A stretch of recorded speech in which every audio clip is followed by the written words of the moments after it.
একটু আগে যাকে দেখলাম সে কে জানি না, কিন্তু মনে হয় যুগ যুগ ধরে ওর সঙ্গে আমার এক গভীর সম্পর্ক রয়েছে।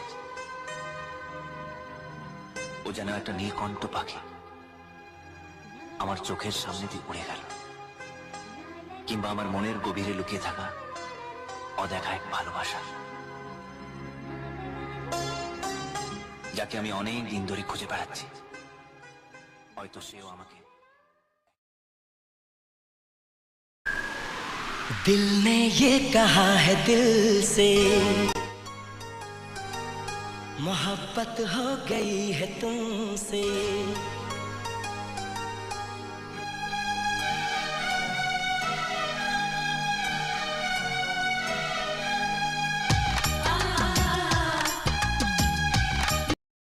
la la la la la la la la la la